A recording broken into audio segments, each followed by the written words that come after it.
Ready? Okay. ഭാവി SSC GD കോൺസ്റ്റബിൾമാരെ, നിങ്ങൾക്ക് എൻ്റെ മനയിലേക്ക് സ്വാഗതം. യെസ്, നമുക്കിനി ഏകദേശം 30 ദിവസത്തിനടുത്ത് മാത്രമേ പരീക്ഷയ്ക്കുള്ളൂ അല്ലേ? അടുത്ത മാസം ഫെബ്രുവരി മാസത്തിൽ പരീക്ഷ തുടങ്ങാനിരിക്കുകയാണ്. ഫെബ്രുവരി 23-നാണ് സ്റ്റാർട്ട് ചെയ്യുന്നത്. അപ്പൊ നിങ്ങൾ എല്ലാവരും കറക്ഷൻ ഒക്കെ റെഡിയാക്കി എക്സാമിന് വേണ്ടി തയ്യാറെടുത്തിരിക്കുകയാണെന്ന് അറിയാം. ഒരുപാട് ആളുകൾക്ക് ടെൻഷൻ ഉണ്ട്, പ്രഷർ ഉണ്ട്. നിങ്ങൾ ഒട്ടും പ്രഷർ ആവേണ്ട ആവശ്യമില്ല. നിങ്ങൾക്കുള്ള സമയം വളരെ സമാധാനത്തോടെ വിനിയോഗിച്ചു കഴിഞ്ഞാൽ നിങ്ങൾക്ക് എല്ലാവർക്കും നല്ല റിസൾട്ട് ഉണ്ടാക്കാൻ വേണ്ടി കഴിയും. വേക്കൻസിനെ പറ്റി ആലോചിച്ച് കൺഫ്യൂഷൻ അടിക്കരുത്, കട്ട് ഓഫിനെ കുറിച്ച് ആലോചിച്ച് കൺഫ്യൂഷൻ അടിക്കരുത്. ഇനിയുള്ള സമയം എത്രയാണോ ആ സമയത്ത് എനിക്ക് എന്ത് ചെയ്യാൻ കഴിയും, എനിക്ക് എന്ത് ചെയ്യാൻ കഴിയും എന്നുള്ളത് മാത്രം ആലോചിക്കുക.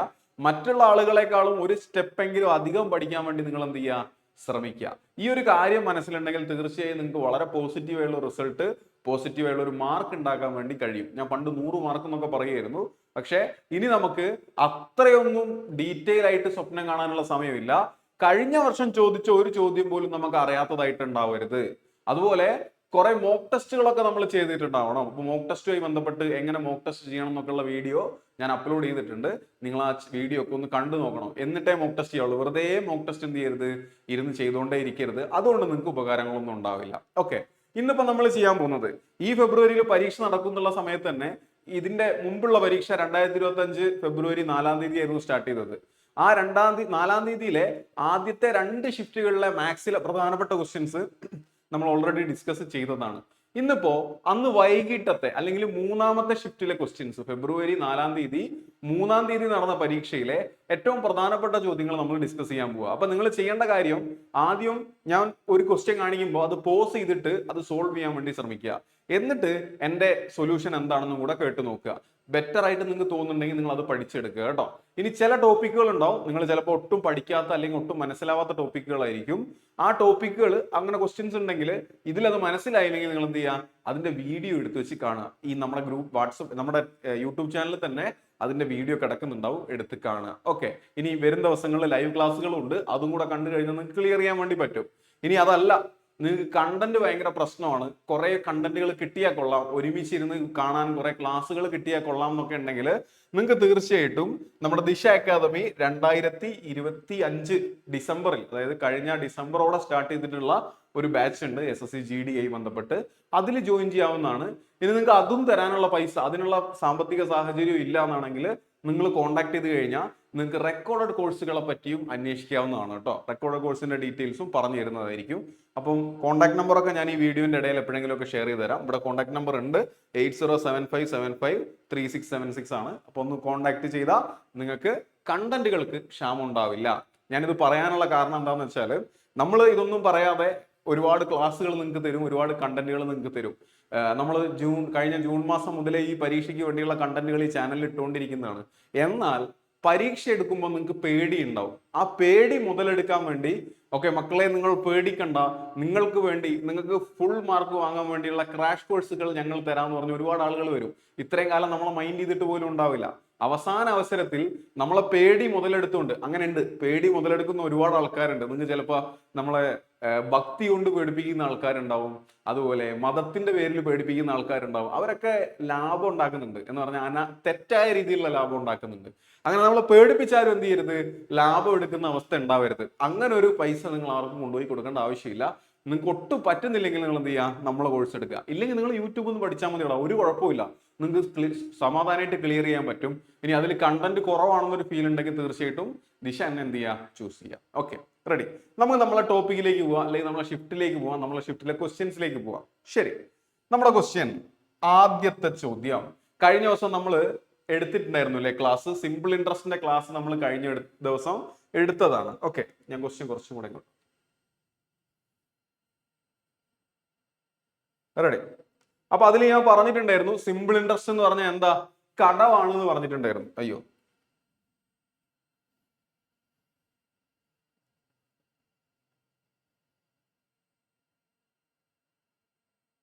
ഓക്കെ, സിമ്പിൾ ഇൻട്രസ്റ്റ് എന്ന് പറഞ്ഞാൽ കടമാണ് എന്ന് പറഞ്ഞിട്ടുണ്ടായിരുന്നു. അതായത് നമ്മളൊരു പൈസ ഒരാളോട് വാങ്ങിയിട്ടുണ്ടെങ്കിൽ, കടം വാങ്ങിയിട്ടുണ്ടെങ്കിൽ അതിനുള്ള വാടകയായിട്ട് നമ്മൾ തിരിച്ചു കൊടുക്കാൻ ഒരു എക്സ്ട്രാ പൈസ കൊടുക്കും. അതിനെ പലിശ എന്ന് വിളിച്ചിരുന്നത്. ആ പലിശനെ പറ്റിയാണ് ഇവിടെ പറയുന്നത് ഈ ക്വസ്റ്റ്യനിൽ. ശ്രദ്ധിച്ചു വായിച്ചേ. The simple interest on A principal amount. നമ്മളൊരു പൈസ കൊടുത്തു അല്ലെ പൈസ വാങ്ങിച്ചു, അതിന്റെ സിമ്പിൾ ഇൻട്രസ്റ്റ് ഈസ് 318. അതിന് നമ്മൾ കൊടുത്ത പലിശ എത്രയാ? 318 രൂപയാണ്. 318 എത്ര വർഷത്തേക്കാ? 2 വർഷത്തേക്ക്. അവിടെ 2 വർഷത്തേക്ക് നമ്മൾ 318 രൂപയാണ് അവിടെ കൊടുത്തിട്ടുള്ളത്. At A rate of 6% per annum. അപ്പൊ കടം ഇങ്ങനെയാണ്, ഒരു വർഷം നിങ്ങൾ 6% പലിശ കൊടുക്കേണ്ടത്. അങ്ങനെ 2 വർഷം നിങ്ങൾ എത്ര ശതമാനം കൊടുക്കണോടാ? 12% അല്ലേ കൊടുക്കേണ്ടത്? നിങ്ങൾ കൊടുത്തിരിക്കുന്ന എത്രയാന്നാ പറയുന്നത്? 318.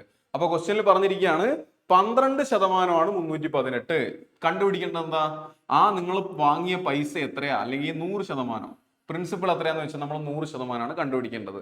ഞാൻ നിങ്ങൾക്ക് പറഞ്ഞു തന്നിട്ടുണ്ട്, ക്രോസ് മൾട്ടിപ്ലൈ ചെയ്ത് വേണമെങ്കിൽ കണ്ടുപിടിക്കാം. മെത്തേഡ് എങ്ങനെയായിരുന്നു? ഇവിടെയുള്ള വാല്യൂ നിങ്ങൾ എക്സ് കൊടുക്കുക, 12x ഈക്വൽ ടു 100 ഇൻറ്റു 38. ഇവിടെ നിന്ന് നിങ്ങൾ ഈ 12നെയും കൂടെ ഇങ്ങോട്ട് കൊടുത്തു കഴിഞ്ഞാൽ എക്സ് ഈക്വൽ ടു ഇങ്ങനെ കിട്ടിക്കോളും. ഓക്കെ, 38 അല്ല 318. റൈറ്റ്. ഇനി അത് വേണമെന്നില്ല, നമുക്ക് ഇവിടെ നിന്ന് തന്നെ കട്ട് ചെയ്യാൻ പറ്റുമോ നോക്കാം. എടാ 12ഉം 318 ഒന്ന് കട്ട് ചെയ്തേ. 31ൽ എത്ര 12 ഉണ്ട്? 31ല് 2 12. 2 12 24 ആണ്. 24 കഴിഞ്ഞ് ബാക്കി അവിടെ 7 ഉണ്ട്. 78ൽ എത്ര 12 ഉണ്ട്? 78ൽ 6 12. 6 12 72 ആണ്. പിന്നെ ഒരു 6 ബാക്കിയുണ്ട്. 6/12 എത്രയാ? 0.5. അപ്പൊ 26.5 എന്ന് കിട്ടും. ആ 26.5 കൊണ്ട് ഇവിടെ ഗുണിച്ചാൽ മതി. എത്രയാ? 2650 എന്ന് കിട്ടും. ക്രോസ് മൾട്ടിപ്ലൈ ചെയ്താലും ഇതിന്റെ അകത്ത് നിങ്ങൾക്ക് ഉത്തരം എന്ത് കിട്ടും? 2650. ഇതാണ് നമ്മുടെ ഒന്നാമത്തെ ആൻസർ. അപ്പൊ സിമ്പിൾ ഇൻട്രസ്റ്റ് ചോദിച്ചു കഴിഞ്ഞാൽ ചെയ്യാൻ വേണ്ടി പറ്റണം. നിങ്ങൾ വേറെ രീതിയിലാണ് ചെയ്യുന്നത്, കുറച്ചും കൂടെ സ്പീഡ് കിട്ടുന്നുണ്ട്. നിങ്ങൾക്ക് അത് കോൺഫിഡന്റ് ആണെങ്കിൽ അത് തന്നെ ഫോളോ ചെയ്താൽ മതി കേട്ടോ. ആൻസർ കിട്ടുന്നുണ്ടോ എന്നുള്ളത് ചെക്ക് ചെയ്യുക. ഒരു 30 സെക്കൻഡിനുള്ളിലൊക്കെ ആ ക്വസ്റ്റ്യൻ ചെയ്യാൻ വേണ്ടി പറ്റണം. ഓക്കെ, രണ്ടാമത്തെ ക്വസ്റ്റ്യൻ. ഞാൻ ഈ ക്വസ്റ്റ്യനിലേക്ക് വരാം, അതിന് മുന്നേ വേറൊരു ക്വസ്റ്റ്യനിലേക്ക് പോട്ടെ. റൈറ്റ്. ഇത് നമ്മൾ കഴിഞ്ഞ ഷിഫ്റ്റുകളിലൊക്കെ ചെയ്ത പോലെ തന്നെയുള്ള ഒരു ചോദ്യമാണ്. മഹേഷ് ഹാസ് 1617. മഹേഷിന്റെ കയ്യിൽ 1617 രൂപയുണ്ട്. അത് ആർക്ക് കൊടുത്തു? വിജയ്ക്കും അജയ്ക്കും കൊടുത്തു. ഓക്കെ, ഇതിന്റെ ഒരു ഭാഗം വിജയ്ക്ക് കൊടുത്തു, വേറൊരു ഭാഗം ആർക്ക് കൊടുത്തു? അജയ്ക്ക് കൊടുത്തു. ഇനി എന്താ പറയുന്നത്? Ask them to invest at 10% rate. 10% പലിശയ്ക്ക് ഇൻവെസ്റ്റ് ചെയ്യാൻ പറഞ്ഞു, എവിടെയെങ്കിലും കൊണ്ടുപോയി ഡെപ്പോസിറ്റ് ചെയ്യാൻ പറഞ്ഞു. Okay, compounded annually. ഈ 10% കോമ്പൗണ്ടഡ് ആനുവലി എന്ന് പറഞ്ഞാൽ ആരാ? നമ്മൾ കോമ്പൗണ്ട് ഇൻട്രസ്റ്റിന്റെ ക്ലാസ്സിൽ പറഞ്ഞിട്ടുണ്ട്. 10% എന്ന് പറഞ്ഞാൽ 11/10 ആണ്. ഓക്കെ, അപ്പോ ഇൻറ്റു 11/10 ഇൻറ്റു 11/10. അതായത് വിജയും കൊണ്ടുപോയിട്ടു 11/10, അജയും കൊണ്ടുപോയിട്ടു 11/10. ഇനി നമ്മൾക്കറിയാം വർഷം നമ്മൾ എന്ത് ചെയ്യണം? മുകളിൽ പവർ ആയിട്ട് എഴുതണം. ഇവിടെ എത്ര വർഷം പറയുന്നത്? It was scene that Vijay and Ajay got same amount after 13 and 14 years. Okay, അതെന്താ പറയുന്നത്? വിജയ്ക്കും അജയ്ക്കും 13 വർഷത്തിന് ശേഷം, വിജയ്ക്ക് 13 വർഷം കഴിഞ്ഞപ്പോഴും അതുപോലെ അജയ്ക്ക് 14 വർഷം കഴിഞ്ഞപ്പോഴും ഒരു എമൗണ്ട് കിട്ടി. ആ രണ്ട് എമൗണ്ട് എന്തായിരുന്നു? ഈക്വൽ ആയിരുന്നു എന്നാ പറയുന്നത്. അപ്പൊ ഇവിടെ നിന്ന് നമുക്ക് മനസ്സിലാക്കാൻ പറ്റും, ഇതാ വിജയിന്റെ amount into 11/10 whole raise to 13 is equal to അജയിന്റെ amount into 11/10 whole raise to 14. 14 വർഷം അല്ലേ? വിജയ്ക്ക് 13, അജയ്ക്ക് 14. റൈറ്റ്. ഇവിടെ 11/10 റേസ് ടു 13ഉം 11/10 റേസ് ടു 14 കട്ട് ചെയ്യാം. ഇവിടെ 14 എണ്ണം ഉള്ളതുകൊണ്ട് ഒരെണ്ണം ബാക്കി ഉണ്ടാവും, ഇവിടെ 13 പോയിട്ടുണ്ടാവും. ഇവിടെ 13 എണ്ണം, ഇവിടെ 14 എണ്ണോ. അപ്പൊ ഒരെണ്ണം ഇവിടെ ബാക്കി വരും, ബാക്കിയെല്ലാം പോകും. അപ്പൊ വിജയ്ക്കുള്ള എമൗണ്ട് ഈക്വൽ ടു അജയ്ക്കുള്ള എമൗണ്ട് ഇൻറ്റു 11/10. അല്ലെങ്കിൽ നമുക്ക് പറയാം എന്ത്? Vijay by Ajay equal to 11/10. Total amount എത്രയാണോ അതിൽ 11 വിജയ്ക്ക് കിട്ടും, 10 അജയ്ക്ക് കിട്ടും. ഓക്കെ, ഇപ്പൊ ടോട്ടൽ എത്രയായിരിക്കും? ടോട്ടൽ 21 ആയിരിക്കും. ടോട്ടൽ 21 ഉണ്ടാവും. അതിൽ വിജയ്ക്ക് എത്രയാ കിട്ടുക? 11 കിട്ടുക. എന്താ ചോദിച്ചിരിക്കുന്നത്? How much did Mahesh give to Vijay? Mahesh വിജയ്ക്ക് എത്രയാ കൊടുത്തതെന്നാ ചോദിക്കുന്നത്. അപ്പൊ ആൻസർ എന്തായിരിക്കും? 11/21 ഇൻറ്റു 21 രൂപ ഉണ്ടെങ്കിൽ അതിൽ 11 രൂപ വിജയ്ക്കുള്ളതാണ്. ടോട്ടൽ എത്രയുണ്ട്? 1617. അപ്പൊ 1617 കൊണ്ട് മൾട്ടിപ്ലൈ ചെയ്താൽ മതി. അപ്പൊ നമുക്കറിയാം 11ന്റെ മൾട്ടിപ്പിൾ ആയിരിക്കും ആൻസർ. അപ്പൊ ഓപ്ഷനിലേക്ക് നോക്കും, 11ന്റെ മൾട്ടിപ്പിൾ ആരാ? ഇത് 11ന്റെ മൾട്ടിപ്പിൾ ആണോ? അല്ല. ഇത് 11ന്റെ മൾട്ടിപ്പിൾ ആണോ? അല്ല. ഇത് 11ന്റെ മൾട്ടിപ്പിൾ ആണ്. ഇതും എത്രയാ? 8 7 15 - 4 11ന്റെ മൾട്ടിപ്പിൾ ആണ്. അപ്പൊ ഇതിൽ ഏതെങ്കിലും ഒന്നായിരിക്കും നമ്മുടെ ആൻസർ. ഓക്കെ, വേറെ ഏതെങ്കിലും മാർഗമുണ്ടോ? 6 1 7 7 14 1 15. 3ന്റെ മൾട്ടിപ്പിളും കൂടെ ആയിരിക്കണം. വേണ്ട, അത് കട്ടായി പോകും. ഓക്കെ, എന്നുള്ള വേണമെങ്കിൽ ഒന്ന് കട്ട് ചെയ്ത് നോക്കാം നമുക്ക്. 161 എത്ര 21 ഉണ്ട്? 7 21 ഉണ്ട്. 7 21 അല്ലേ ഉള്ളത്? 8 21 ഇല്ലല്ലോ, ഇല്ല, 7 21 ഉണ്ട്. റൈറ്റ്, 7 21 എത്ര വരും? 147 വരും. 147 കഴിഞ്ഞാൽ അവിടെ ബാക്കി എത്ര ഉണ്ടാവുക? 14 അല്ലേ? 14 ഉണ്ട്. 144 പിന്നെ എത്ര എണ്ണം ഉണ്ട്? 7 എണ്ണം ഉണ്ട്. 7 എണ്ണം ഉണ്ട്. അപ്പൊ 11 × 7 787 വരും. 787 ആൻസർ വരിക. 787 ഓപ്ഷനിൽ ഇല്ല. ഓക്കെ, ഇനി നമ്മുടെ അജയ്ക്ക് 10/21 × 16/17 ആയിരിക്കും. അത് 770 വരും. അത് ആൻസറിലുണ്ട്. അപ്പോൾ ആക്ച്വലി ക്വസ്റ്റ്യൻ ചോദിച്ചിരിക്കുന്നത് ആർക്കായിരിക്കും? അജയ്ക്കായിരിക്കും. നിങ്ങൾ അജയ് ആക്കിയാൽ മതി, എന്നാലേ ഓപ്ഷൻ കറക്റ്റ് ആവുള്ളൂ കേട്ടോ. ഓപ്ഷനിലെ പ്രശ്നമാണ്. ഇനി വിജയ്ക്കാണെങ്കിൽ എത്ര കിട്ടുക? 787. അജയ്ക്കാണെങ്കിലോ 770. ഇങ്ങനെയാണ് ആ ഒരു ക്വസ്റ്റ്യൻ ഇരിക്കുന്നത്. അപ്പൊ നിങ്ങൾ എന്താ ചെയ്യേണ്ടത്? ആദ്യം വിജയ്ക്ക് കുറച്ച് കിട്ടിയിട്ടുണ്ട്, അജയ്ക്ക് കുറച്ച് കിട്ടിയിട്ടുണ്ട്. നമ്മൾ ചെയ്ത ക്വസ്റ്റ്യൻ ആണ്. മുമ്പത്തെ ഷിഫ്റ്റുകളിൽ ഇതേപോലത്തെ സിമിലർ ക്വസ്റ്റ്യൻസ് നമ്മൾ എന്ത് ചെയ്തിട്ടുണ്ട്. അടുത്ത ക്വസ്റ്റ്യൻ.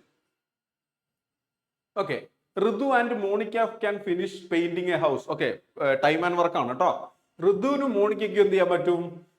18 ദിവസം കൊണ്ട് ഒരുമിച്ച് പെയിന്റ് ചെയ്യാൻ പറ്റും. ഋതുവിനും മോണിക്കയും അവർ രണ്ടുപേരും ഒരുമിച്ചാണെങ്കിൽ 18 ഡേയ്സ് മതി അവർക്ക് പെയിന്റിങ് തീർക്കാൻ വേണ്ടി പറ്റും.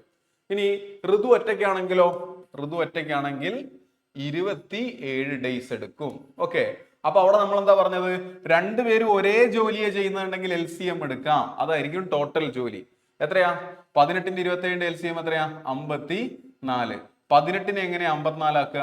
3 കൊണ്ട് ഗുണിക്കണം. 27 എങ്ങനെയാ 54 ആക്കുക? 2 കൊണ്ട് ഗുണിക്കണം. അതിന്റെ അർത്ഥം എന്താ? ഋതുവും മോണിക്കയും കൂടെ ഒരു ദിവസം 3 പണിയെടുക്കും. ഋതു ഒറ്റയ്ക്ക് എത്ര പണിയെടുക്കും? 2 പണിയെടുക്കും. ഓക്കെ, ശരിയല്ലേ? ആലോചിച്ച്, ഋതു ഒറ്റയ്ക്കാണുള്ളത്.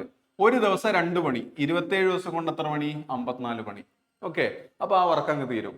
അങ്ങനെയാണെങ്കിൽ എടാ നിങ്ങൾ പറ, ഋതുവും മോണിക്കയും കൂടെ 3 പണി എടുക്കുന്നുണ്ട്. ഋതു ഒറ്റയ്ക്ക് 2 പണിയാണ്. അപ്പൊ ഒരു എക്സ്ട്രാ അവിടെ 1 പണിയില്ലേ? ആ 3-ൽ 2 ആരെടുക്കുന്നതാ? ഋതു എടുക്കുന്ന. ടോട്ടൽ ഇവർ 3 പണി എടുക്കും. അതിൽ 2 എണ്ണം ഋതുവിൻ്റെതാണ്, ബാക്കി 1 ആയിരിക്കും മോണിക്കേണ്ടത്. അപ്പൊ മോണിക്ക ഒരു ദിവസം 1 പണിയെ എടുക്കുള്ളൂ. ടോട്ടൽ 54 പണി തീരാനുണ്ട്. 54 വർക്കാണ് ടോട്ടൽ തീരാനുള്ളത്. അതില് ഓരോ ദിവസവും മോണിക്ക ഓരോ പണി വെച്ച് തീർക്കും. അങ്ങനെയാണെങ്കിൽ 54 ഡേയ്സ് വേണ്ടേ 54 പണി തീരാൻ? ഓക്കെ, 54 ആണ് ടോട്ടൽ വർക്ക്. മോണിക്കേന്റെ എഫിഷ്യൻസി 1 ആണ്. അപ്പൊ നമുക്ക് മനസ്സിലാവും 54 ഡേയ്സ് വേണം. ആൻസർ എത്രയാ? 54. പെട്ടെന്ന് കിട്ടുന്ന ഉത്തരമാണ് കേട്ടോ. ഓക്കെ, വേറൊരു ക്വസ്റ്റ്യൻ. സക്സസീവ് ചേഞ്ച് ആണ് ക്വസ്റ്റ്യൻ. കാണുമ്പോൾ തന്നെ നിങ്ങൾക്ക് അറിയാലോ. The price of fuel decreases by 40%, 10% and 50% in successive months and increases by 50% in the 4th month. ഓക്കെ, നമുക്ക് ഫ്രാക്ഷൻ അറിയാം. 40% എന്ന് പറഞ്ഞാൽ ആരാ? 2/3 ആണ്. 10% എന്ന് പറഞ്ഞാൽ 1/10 ആണ്. പിന്നെ 50% എന്ന് പറഞ്ഞാൽ 1/2 ആണ്. അപ്പോ ആ ഫ്രാക്ഷൻ വെച്ച് നമ്മൾ കണ്ടുപിടിക്കാൻ പോവാണ്. The price of fuel decreases by 40. എടാ 2/3 അല്ല കേട്ടോ, 2/5 ആണ്. 2/5 നോക്ക്. 5 രൂപ 2/5 കുറയാന്ന് പറഞ്ഞാൽ എന്താ? 5 ആയിരുന്നത് 2 കുറഞ്ഞു എന്നാ. അപ്പൊ അവിടത്തെ ബാക്കിയുള്ളൂ 3/5 ബാക്കിയുള്ളൂ. കണ്ടോ? 5-ൽ നിന്ന് 2 പോയി. 5-ൽ നിന്ന് 2 പോയി, കുറഞ്ഞു. 5-ൽ നിന്ന് 2 എന്ത് ചെയ്തു? കുറഞ്ഞു. പിന്നെ ആരേ ബാക്കിയുള്ളൂ? 5-ൽ 3 ബാക്കിയുള്ളൂ. ഇൻറ്റു പിന്നെയോ 1/10 കുറഞ്ഞു എന്ന് പറഞ്ഞാൽ 10-ൽ 9 ബാക്കിയുള്ളൂ. 10-ൽ 9 ബാക്കിയുള്ളൂ. അപ്പൊ താഴെ ഉള്ളത് പഴയ വാല്യൂ ആണ്, മുകളിലുള്ളത് ബാക്കിയുള്ള വില, പുതിയ വിലയാണ്. Okay, into 1/2. 2-ൽ നിന്ന് 1 കുറഞ്ഞു, ബാക്കി എത്ര ഉണ്ടാവുള്ളൂ? 1 ഉണ്ടാവുള്ളൂ. ബാക്കി 1 ഉണ്ടാവുള്ളൂ. ശരിയല്ലേ? ഇതാണ് 40% കുറഞ്ഞു എന്ന് പറയുന്നത്. ബാക്കി 60% ഉണ്ടാവുള്ളൂ. ഇതാണ് 10% കുറഞ്ഞു എന്ന് പറയുന്നത്. ബാക്കി 90% ഉണ്ടാവുള്ളൂ. ഇതാണ് 50% കുറഞ്ഞു എന്ന് പറയുന്നത്. ബാക്കി 50% ഉണ്ടാവുള്ളൂ. ഇൻറ്റു ഒരു ചേഞ്ചും കൂടെ ഉണ്ടല്ലോ. 50% കൂടുകയും കൂടെ ചെയ്തിട്ടില്ലേ? 50% കൂടുക എന്ന് പറഞ്ഞാൽ 1/2 കൂടുക എന്നാ. അതിന്റെ അർത്ഥം എന്താ? പണ്ട് 2 ആയിരുന്നെങ്കിൽ ഇപ്പൊ എത്രയാവുക? 1 കൂടുക, 3 ആവുക. അപ്പൊ ഈ 4 ചേഞ്ചസ് അവിടെ നടന്നിട്ടുള്ളത്. നമുക്ക് മൾട്ടിപ്ലൈ ചെയ്ത് നോക്കാം. മൾട്ടിപ്ലൈ ചെയ്തോ. താഴെ ആര് വരും? 5 × 10, 50 × 2, 100 × 2, 200. താഴെ 200 വന്നു. മുകളിലോ 3 × 9 × 3, 27 × 3, 81. അതായത് പണ്ട് പെട്രോളിന്റെ വില, ഫണ്ട് ഫ്യൂവലിന്റെ വില 200 ആയിരുന്നെങ്കിൽ 3 തവണ കുറയുകയും 1 തവണ കൂടുകയും ചെയ്തപ്പോൾ എത്രയായി? അത് 81ആയി. പണ്ടത്തെ വില 200, ഇപ്പത്തെ വില 81. ചോദ്യം എന്താ?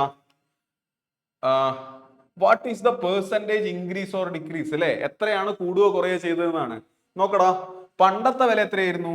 200 ആയിരുന്നു അല്ലെ. അതില് ഇപ്പൊ 81 എന്ന് പറഞ്ഞാൽ എത്ര കുറഞ്ഞിട്ടുണ്ട്? 119ന്റെ കുറവുണ്ട്. ഓക്കെ, പണ്ട് 200 ആയിരുന്നു, 119 കുറഞ്ഞു, ഇൻറ്റു 100 നമുക്ക് എത്ര കിട്ടും? 59.5 എന്ന് കിട്ടും.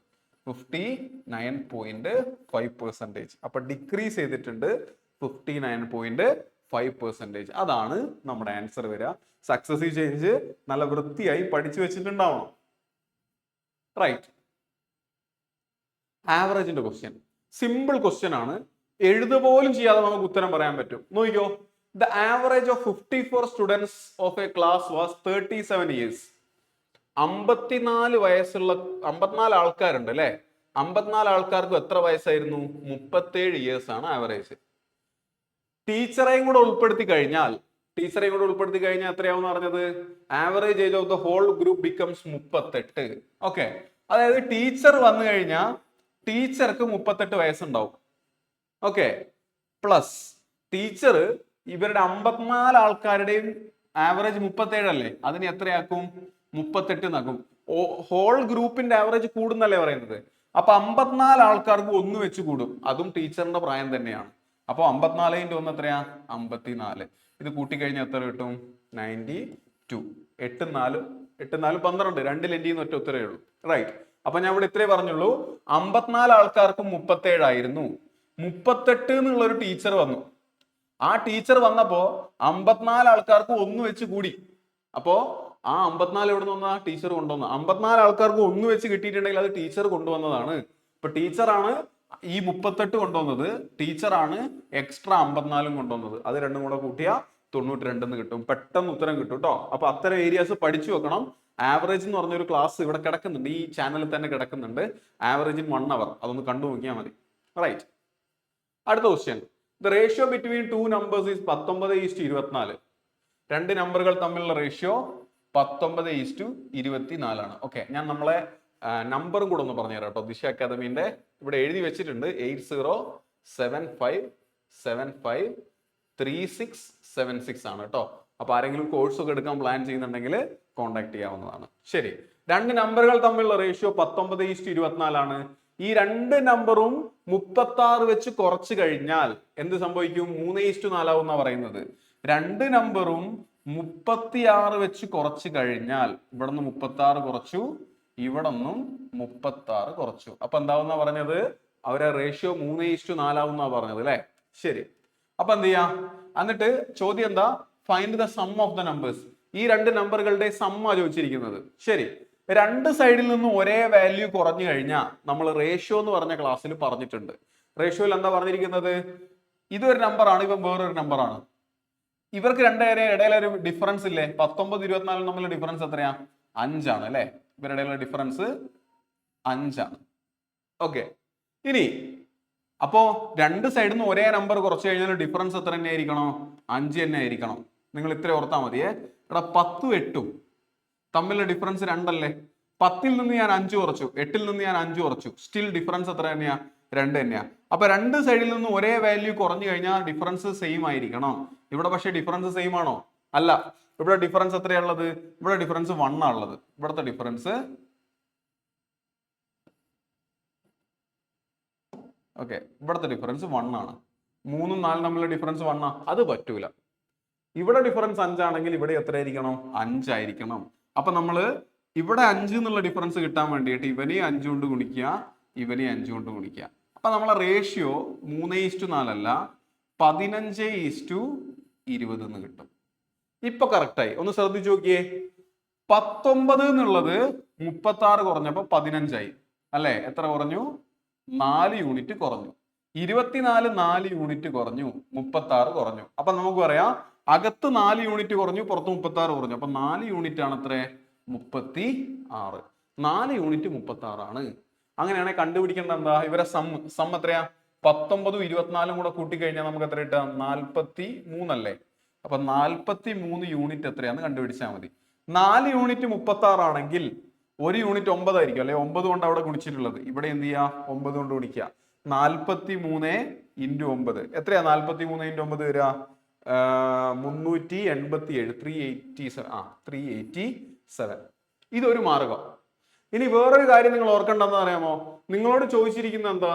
The ratio between two numbers 19:24 അവരെ കൂട്ടി എത്ര കിട്ടാന്ന ചോദ്യം. അപ്പോ അതിൻ്റെ അകത്ത് 19 ഉണ്ടാവും, 24 ഉണ്ടാവും, കൂട്ടിക്കഴിഞ്ഞാൽ 43 ഉണ്ടാവും. ഈ 43ന്റെ മൾട്ടിപ്പിൾ ആയിരിക്കും ആൻസർ. ഓക്കെ, അപ്പൊ നമ്മൾ എന്ത് ചെയ്യാ? ജസ്റ്റ് 387 43 ഉണ്ടോ നോക്കുക.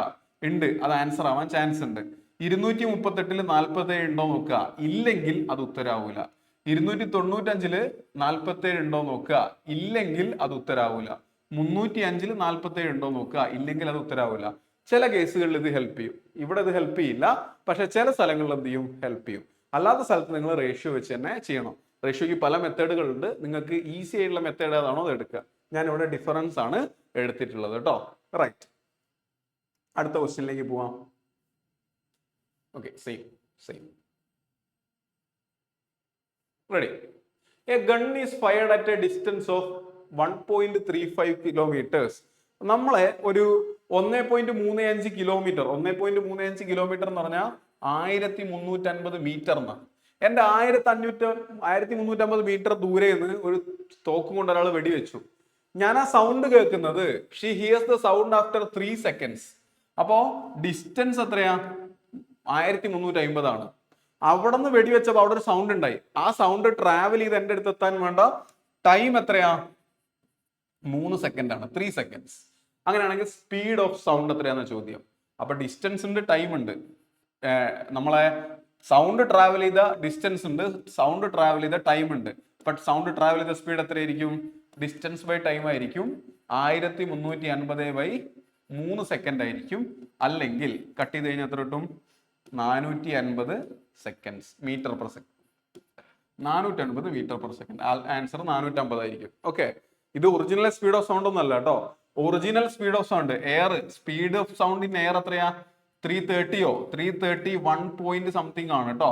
331 ആണ് original speed of sound in air. ഇത് അതല്ല ചോദിച്ചത്, അവർ ഈ കേസിലെ സ്പീഡാണ് ചോദിച്ചത്. ഇവിടെ എയർ ആണെന്നൊന്നും പറയുന്നില്ല. അപ്പൊ നിങ്ങൾ ജസ്റ്റ് എന്ത് ചെയ്യുക? ഡിസ്റ്റൻസ് തന്നിട്ടുണ്ട്, ടൈം തന്നിട്ടുണ്ട്, ഡിവൈഡ് ചെയ്യുക, ആൻസർ കിട്ടും. ഫിസിക്സിലൊക്കെ ചോദിക്കുകയാണെങ്കിൽ ആൻസർ 331ന്റെ അടുത്തുള്ള ഒരു വാല്യൂ ആയിരിക്കും കേട്ടോ. Speed of sound in air നമ്മളതൊന്നും നോക്കണ്ട, നമുക്ക് മാത്സ് അല്ലേ. അവർ ചിലപ്പോൾ 1000 എന്ന് പറഞ്ഞാൽ നമ്മൾ എന്ത് ചെയ്യേണ്ടി വരും? സമ്മതിക്കേണ്ടി വരും. ഓക്കെ, അടുത്ത question. If the radius of A sphere is tripled, ഒരു സ്ഫിയറിന്റെ റേഡിയസ് എന്ത് ചെയ്തു? 3 ഇരട്ടിയാക്കി എന്ന് പറയാണ്. ഓക്കെ, അങ്ങനെയാണെങ്കിൽ റേഷ്യോ ഓഫ് വോളിയത്തിന് എന്താ സംഭവിക്കുക? അതായത് ഒരു ചെറിയ സ്ഫിയർ ഉണ്ട്, സ്ഫിയർ എന്ന് പറഞ്ഞാൽ ഒരു ബോൾ പോലത്തെ ഷേപ്പ്. അതിനൊരു വോളിയം ഉണ്ട്, അതിന്റെ വോളിയം ചിലപ്പോൾ 10 ആയിരിക്കും. ഓക്കെ, എന്നിട്ട് ഞാൻ അതിന്റെ റേഡിയസ് വലുതാക്കിയപ്പോൾ ആ സ്ഫിയർ മൊത്തത്തിൽ വലുതായി. അതിന്റെ വോളിയം ചിലപ്പോൾ 15 ആയിരിക്കും. അവർ തമ്മിലുള്ള വോളിയം റേഷ്യോ എത്രയാണെന്നാണ് ചോദ്യം. ശരി, അപ്പൊ നമ്മൾ വോളിയം കണ്ടുപിടിക്കാനുള്ള ഇക്വേഷൻ അറിഞ്ഞിരിക്കണം. എന്താ സ്ഫിയറിന്റെ വോളിയം കണ്ടുപിടിക്കാനുള്ള equation? Volume equal to 4/3 πr³ ആണ്. ഓക്കെ, എന്ന് പറഞ്ഞ റേഡിയസ് മാത്രം മതി നമുക്ക് എന്ത് ചെയ്യാൻ? വോളിയം കണ്ടുപിടിക്കാൻ. വേറെ ആരും വേണ്ട, ബാക്കിയൊക്കെ നമുക്ക് അറിയാവുന്ന ആൾക്കാരാ. അപ്പോ നിങ്ങൾ ഇങ്ങനെ ആലോചിക്കുക, ആദ്യത്തവന്റെ വോളിയം എത്രയാ? 4/3 π × r⁻³ ആണ്. ഇതിന്റെ ഉത്തരം സിമ്പിൾ ആണ്, നിങ്ങൾ ജസ്റ്റ് ഒന്ന് കണ്ടിരുന്നാൽ മതി. വോളിയം 2 രണ്ടാമത്തെ ആളെ വോളിയം എത്രയാ? 4/3 π × r⁻³ ആണ്. അപ്പൊ നമ്മൾ ഇവർ തമ്മിലുള്ള റേഷ്യോ എടുത്തു എന്ന് വിചാരിച്ചോ. റേഷ്യോ എടുക്കുമ്പോൾ എന്താ സംഭവിക്കാൻ അറിയാമോ? 4/3 π 4/3 π ഒക്കെ അങ്ങ് പോകും, അതിനൊന്നും ആവശ്യമില്ല. ഓക്കെ, അപ്പൊ രണ്ടാളുകൾ തമ്മിലുള്ള റേഡിയസ്, രണ്ട് വോളിയങ്ങൾ തമ്മിലുള്ള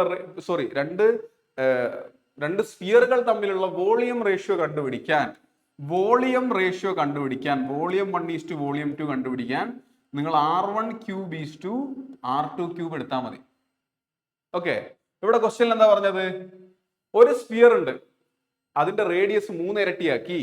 അപ്പൊ ഒരു സ്ഫിയർ ഉണ്ട്, അതിന്റെ റേഡിയസ് 6 ആയിക്കോട്ടെ. പിന്നെ അത് എത്രയാക്കി? 3 ഇരട്ടിയാക്കി. അപ്പോ r³ 3r³. ഇതാണ് വോളിയം റേഷ്യോ വരിക.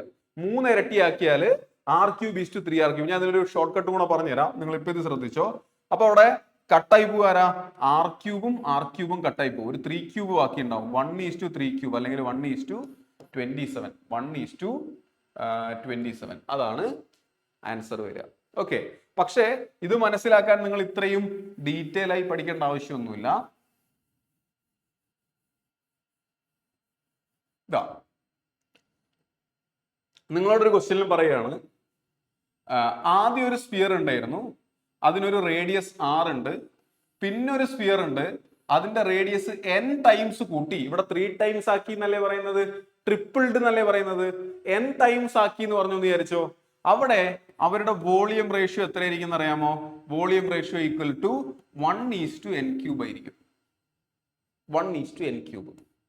ശരി, അപ്പൊ ക്വസ്റ്റ്യനിൽ പറയാണ് ഒരു സ്ഫിയർ ഉണ്ട്, അതിനൊരു റേഡിയസ് ഉണ്ട്, അതിന്റെ റേഡിയസ് 4 ഇരട്ടിയാക്കി എന്ന് പറയാണ്. അപ്പൊ വോളിയത്തിലുള്ള മാറ്റം എത്രയായിരിക്കും? വോളിയം റേഷ്യോ എത്രയായിരിക്കും? വോളിയം 1:2 വോളിയം 2 ഈക്വൽ ടു 1:4 ഇരട്ടിയാക്കിയത് എത്രയായിരിക്കും? 4³ ആയിരിക്കും. ഇത് സ്ഫിയറിന് മാത്രമല്ല, സ്ഫിയറിനും ക്യൂബിനും ഇങ്ങനത്തെ ക്വസ്റ്റ്യൻ വന്നു കഴിഞ്ഞാൽ നിങ്ങൾക്ക് ഈ ഐഡിയ തന്നെ അപ്ലൈ ചെയ്യണം കേട്ടോ. അപ്പൊ അതാണ് അവിടെ ആൻസർ വരിക. 1:4³ അല്ലെങ്കിൽ 1:64. ഇവിടെ 1:27 ആണ് വരിക. ഓക്കെ, അപ്പൊ ആ ഒരു ഐഡിയ വളരെ ഇമ്പോർട്ടന്റ് ആണ്, ഓർത്ത് വെച്ചേക്കുക. ഒരു ക്വസ്റ്റ്യനും കൂടെ ഉണ്ട്, ശ്രദ്ധിച്ചോ. സ്പീഡ് ആൻഡ് ഡിസ്റ്റൻസ് എന്ന് പറയുന്ന ഏരിയയില് ബോട്ട് ആൻഡ് സ്ട്രീം എന്ന് പറയുന്ന ഒരു ഏരിയയിലെ ക്വസ്റ്റ്യൻ ആണ് കേട്ടോ ഇത്. ഇവിടെ നിങ്ങൾ ശ്രദ്ധിക്കേണ്ട ഒരു കാര്യം, അറിയാത്ത ആൾക്കാർക്ക് വേണ്ടി ഞാൻ ജസ്റ്റ് ഒന്ന് പറഞ്ഞുതരാം. ഒരു സ്ട്രീം ഉണ്ടെങ്കിൽ അല്ലെങ്കിൽ ഒരു ഒഴുക്കുണ്ടെങ്കിൽ, ഒരു പുഴ ആയിക്കോട്ടെ, താഴേക്ക് ഇങ്ങനെ ഒഴുകിക്കൊണ്ടിരിക്കുക, നമുക്കൊരു ബോട്ടിൽ യാത്ര ചെയ്യാൻ പറ്റും. ബോട്ടിൽ നമുക്ക് വേണമെങ്കിൽ എന്ത് ചെയ്യാം, ഈ ഒഴുക്കിന്റെ കൂടെ ഇങ്ങനെ ഒഴുക്കിന് കൂടെ നമുക്ക് ബോട്ട് കൊണ്ടുവരാം. അപ്പോ ബോട്ടിന്റെ സ്പീഡ് b ആയിരിക്കും, ഒഴുക്കിന്റെ സ്പീഡ് s ആയിരിക്കും. അപ്പോൾ നമ്മൾ വരുന്ന സ്പീഡ് എത്രയാ? ബോട്ടിനൊരു സ്പീഡ് ഉണ്ട്, ആ വെള്ളം നമ്മളിങ്ങനെ പുഷ് ചെയ്യുന്നുണ്ട്, അപ്പോൾ നമ്മളെ സ്പീഡ് b+s ആയിരിക്കും. അതാണ് താഴേക്ക് വരിക, ഡൗൺ സ്ട്രീം, താഴേക്ക് ഡൗൺ ആയിട്ട് വരിക. ഇനി വേറെ ആരാ ഉള്ളത്? നമുക്ക് വേണമെങ്കിൽ ഒഴുക്കിനെതിരെ പോവാം അല്ലെ, ഒഴുക്കിനെതിരെ. ബോട്ടിന്റെ സ്പീഡ് b ആയിരിക്കും, ആരെതിർക്കും? ഈ ഒഴുക്ക് എതിർക്കും, അവിടുത്തെ സ്പീഡ് b-s ആയിരിക്കും. ഓക്കെ, ഈ ഒരു കാര്യം ഓർമ്മ ഉണ്ടാവണം. അപ്പൊ ഇത് അപ്സ്ട്രീം ആണ്, മുകളിലേക്ക് പോകുന്നത് അപ്സ്ട്രീം ആണ്, താഴേക്ക് പോകുന്നത് ഡൗൺ സ്ട്രീം ആണ്, അത്രയും ഓർക്കുക. ഇനി ക്വസ്റ്റ്യൻ നോക്കിയോ, the speed of A stream is 9. Okay, ഈ ഒഴുക്കിന്റെ സ്പീഡ് എത്ര തന്നിട്ടുള്ളത്? 9 km/h. A boat can go 56 km down stream. ഒരു ബോട്ടിന് 56 കിലോമീറ്റർ താഴേക്ക് പോവാം, എന്നിട്ട് 28 കിലോമീറ്റർ മേലേക്ക്, 28 കിലോമീറ്റർ അപ്സ്ട്രീം മേലേക്കും വരാം. അതിന് വേണ്ട സമയം എത്രയാ? 7 മണിക്കൂറാണ്. അതായത് 56 കിലോമീറ്റർ താഴേക്ക് പോകാൻ ഒരു സമയം വേണം. ഓക്കെ, അതിനുള്ള ഡിസ്റ്റൻസ് തന്നിട്ടുണ്ട്.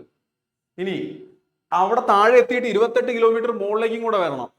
ഈ 2 യാത്രകൾക്കും കൂടെ ടോട്ടൽ വേണ്ട ടൈം 7 മണിക്കൂറാന്നാ പറയുന്നത്. ശരി, അടാ ഇത് ഡിസ്റ്റൻസ് അല്ലേ, ഇവിടുത്തെ ടൈം കിട്ടണമെങ്കിൽ സ്പീഡ് കൊണ്ട് ഹരിക്കണ്ടേ? നോക്ക്, താഴേക്ക് വരികയാണ്, സ്പീഡ് എത്രയാ?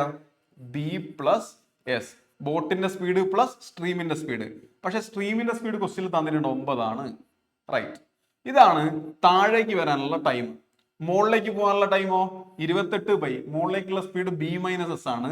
b-s തന്നിട്ടുണ്ടല്ലോ, എത്രയാ? 9, അല്ലെങ്കിൽ സ്ട്രീമിന്റെ സ്പീഡ് 9 തന്നിട്ടുണ്ട്. ഇനി നിങ്ങളോട് കണ്ടുപിടിക്കാൻ പറഞ്ഞത് what is the speed of the boat in still water, അല്ലെ ബോട്ടിന്റെ സ്പീഡ് b എത്രയാണെന്നാ ചോദിച്ചിരിക്കുന്നത്. ഏറ്റവും നല്ല വഴി എന്താണെന്ന് അറിയാമോ? ഇത് സോൾവ് ചെയ്യാൻ നിൽക്കുന്നതിനേക്കാൾ നല്ലത് ഓരോ ഓപ്ഷൻസ് എടുത്തിട്ട് നോക്കുന്നതാ. നോക്ക്, 16 b വരുമോ നോക്കുക, 9 b വരുമോ നോക്കുക, എന്ന് പറഞ്ഞാൽ ഇവിടെ ഇട്ട് നോക്കുക. അപ്പൊ കൂട്ടുമ്പോ 7 കിട്ടുന്നുണ്ടോ നോക്കിയാൽ മതി. നമുക്ക് ഒരു ട്രയൽ നോക്കാം. 16 ഇട്ട് നോക്കിയേ, 56/16 + 9 25. അവിടെ തന്നെ ഹരിക്കാൻ ബുദ്ധിമുട്ടുണ്ട്, അപ്പൊ തന്നെ നമുക്ക് അറിയാം പറ്റാൻ ചാൻസ് ഇല്ല. പ്ലസ് 28/16 - 9, 16 9 പോയ എത്രയാ? 7. 28/7 4ആണ്. പക്ഷെ ഇത് നമുക്ക് ഹരിച്ചാ നമുക്കൊരു ഡെസിമലാ കിട്ടുക. 4ഉം ഡെസിമൽ വാല്യൂ കൂടെ കൂട്ടിക്കഴിഞ്ഞാൽ എന്തായാലും 7 കിട്ടൂല. അപ്പോ ഇത് ആൻസർ ആവാൻ സാധ്യതയില്ല. ഇനി അടുത്തത് ആരാ ഉള്ളത്? 9 അല്ലേ?